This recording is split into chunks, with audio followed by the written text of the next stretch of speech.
volvió a llevar adelante un paro de 48 horas, endureciendo su postura en reclamo de salarios docentes que la gran mayoría de los otros gremios acuerdan, pero no con la anuencia total, y sobre todo porque uno ve los números y repasa las situaciones, y donde, por ejemplo, una familia tipo con 2 personas adultas y 2 menores, para no ser pobre tiene que ganar más de 212.000 pesos, y el salario inicial de maestro de grado es de 164.000 pesos, con este aumento que otorgó, por ejemplo, aquí en la provincia de Buenos Aires el gobernador Axel Kicillof, y lleva a pensar que todavía no se ha entendido muy bien, ¿no?, la relación de ingresos y lo que es necesario para vivir con dignidad.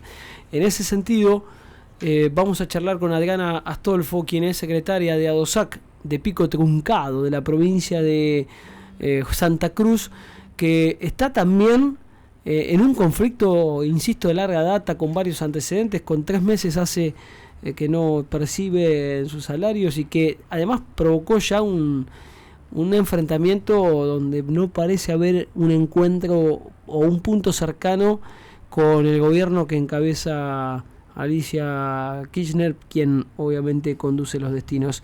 Adriana, ¿cómo te va? Buenas tardes. Germán Testa, Nicolás Intrubini y Rodrigo Martel, te saludamos aquí en Radio Capital, en la ciudad de La Plata, en la provincia de Buenos Aires. ¿Cómo estás? ¿Bien? Bien, buenas tardes y un gusto hablar con ustedes. Gracias por llamar. No, gracias por atendernos. Sabemos que estás aquí en la ciudad de Buenos Aires, producto de esta marcha que se está haciendo a nivel general por estos reclamos que están llevando adelante docentes de todo el país. Pero bueno, el caso de ustedes no deja de ser llamativo. No es la única provincia. Hace poquito se conoció también el caso de la provincia de Río Negro, donde en Bariloche, después de un mes sin clases, muchas familias que se venían a radicar a la ciudad para tener una mejor calidad de vida decidieron regresar a Buenos Aires o a su lugar de origen, porque no pueden estar sin clases los chicos. ¿Cuál es el problema y el conflicto que ustedes están hoy atravesando en Santa Cruz? Bueno, primero te corrijo 2 cosas.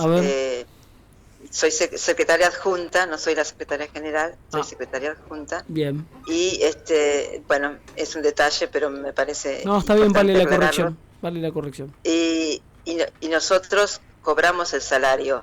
En el 2017 no cobrábamos el salario, que es uno de los antecedentes claro, que dejó que señalabas vos, donde hubo más de 100 días sin clases. En este momento el reclamo es por la necesidad de un aumento salarial, porque como vos bien dijiste, lo que pasa en la provincia de Buenos Aires y pasa en otras provincias, gran parte del sector docente está bajo la línea de pobreza.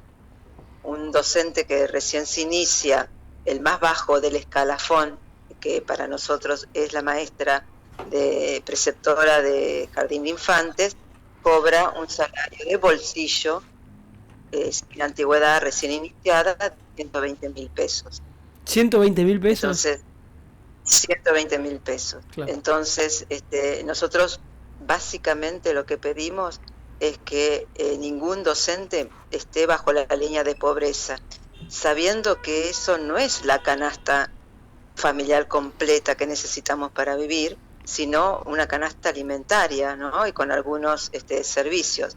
Pero en definitiva, el reclamo para hoy es salir de la pobreza, que ningún docente esté debajo de la línea de pobreza, además de otras cuestiones relacionadas con las reformas educativas, con la jornada extendida, que en Santa Cruz se hizo obligatoria, obligando al docente a tomar el puesto o quedar sin trabajo, y que significa una sobrecarga laboral muy importante, porque se trabajan 5 horas y como un cargo no alcanza para vivir, se trabaja un segundo cargo, significando 10 horas frente a alumnos, con lo cual quien conoce un poco el trabajo docente sabe que eso es una sobrecarga enorme, además de tener 2 o 3 colegios para cubrir, ¿no?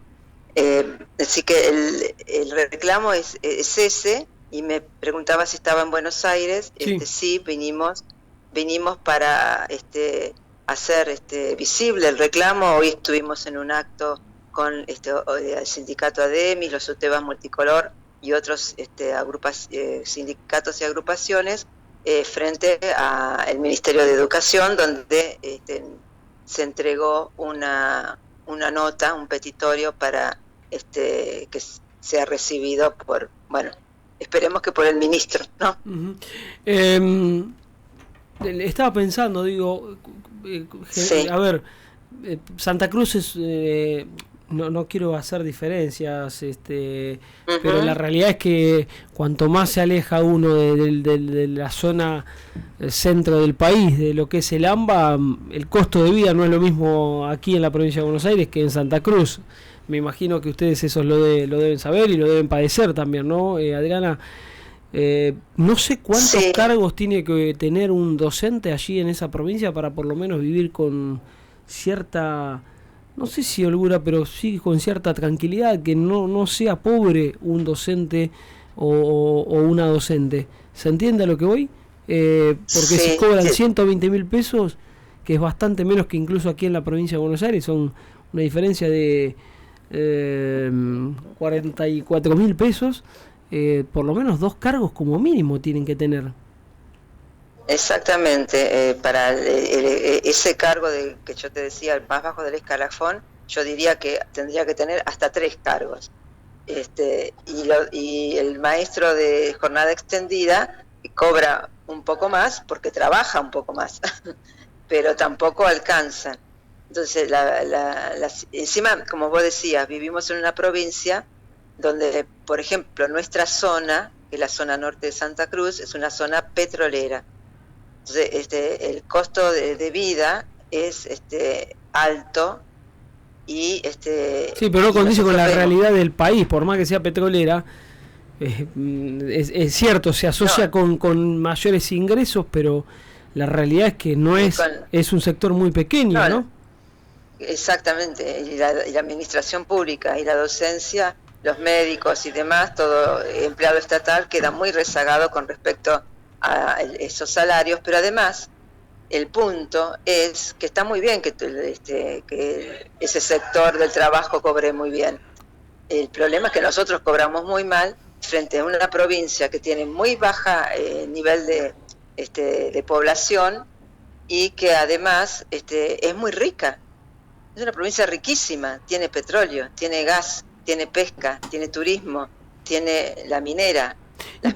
¿Por qué eso no se traduce en poder mejorar los salarios de los docentes entonces, Adriana? La verdad que se traduce porque esa plata va a otras cosas, como por ejemplo el pago de la deuda externa, las facilidades que se les da a las multinacionales, que no dejan nada, y no solamente no dejan nada, sino que destruyen el ambiente, ¿no? El subsuelo, y además los pueblos en Santa Cruz son pueblos que están con muchas necesidades. La juventud no tiene demasiado futuro, y insisto, la plata se usa para otras cosas, se usa para pagar la deuda, para las campañas, para el clientelismo, lamentablemente. Entonces nosotros siempre decimos que plata hay, y con un porcentaje, ni siquiera es necesario pedir a la nación, con un porcentaje de impuestos a estas empresas multinacionales que saquean nuestro territorio, podría pagarse mejores salarios, pero no se invierte ni en educación ni en salud pública. ¿Han tenido algún tipo de ofrecimiento ante este reclamo de parte de la gobernadora? El ofrecimiento fue a principio de las paritarias de principio de año, de un 4% de aumento. Y como uno de los gremios, que es AMET, lo aceptó, lo decretaron, lo sacaron por decreto, y eso fue todo, un 4% del aumento al básico. Nosotros estamos pidiendo una recomposición salarial que nos saque de la pobreza. Hablamos de salario de bolsillo de hoy, como vos decías, mínimo 212.000 pesos, ¿no es cierto?, para el más bajo del escalafón. Ahí estamos hablando de casi un 100% de aumento. Bueno, si lo pones en términos de porcentaje, sí, pero si lo ponemos en términos de la pérdida del poder adquisitivo durante los últimos años que sufrió nuestro salario, sí, tendría que ser el 100, el 200%, es cierto, ¿no? Pero hoy vamos a la plata en el bolsillo. ¿Se vive incluso con 212.000 pesos? Y no. No, porque 212.000 pesos, si no me equivoco, fue lo que anunció el INDEC hace unas horas con respecto a la composición de la canasta básica. O sea, lo que ustedes están pidiendo... Exactamente. En canasta básica, sí, salir de la pobreza. Para el gran sector, mayoría de los docentes que están bajo la línea de pobreza, aún teniendo un cargo distinto al que yo te decía, del maestro de grado con jornada extendida, aún así, con un cargo no llega a superar la canasta básica total. Entiendo. Sí. ¿Ves alguna vía algún canal mínimamente abierto para tratar de encontrar una solución? Y en ese sentido, si esto no es así, ¿cuáles serían los próximos pasos de ustedes? ¿Qué van a hacer? Bueno, nosotros votamos en nuestras asambleas y nuestros congresos precisamente la avenida acá a Buenos Aires con una delegación para para manifestarnos y para participar de las acciones junto a Demis y su Teba multicolor, y esto es para nosotros una manera de decir, bueno, a ver, la gobernadora tiene en sus manos la solución del conflicto. Lo que pasa acá en Santa Cruz pasa en todos lados. Esta vez que me están llamando, pero esto es un paso más que estamos dando. Bien. Después de este paso nos reuniremos en asambleas y congresos y ahí vamos a decidir. El 2 de junio hay una paritaria. Esperemos que en esa paritaria haya una solución. Bien, Adriana, te liberamos por este compromiso que tenías, así que bueno, gracias por atendernos y bueno, ojalá tengan la posibilidad de encontrar una solución. Hasta luego. Bueno, discúlpame, pero me están llamando. Muchas gracias por el espacio. Hasta luego. Muchas gracias. Adriana Astolfo, secretaria adjunta de ADOSAC de Pico Truncado, que es uno de los gremios, ¿no? de Santa Cruz. De Santa Cruz.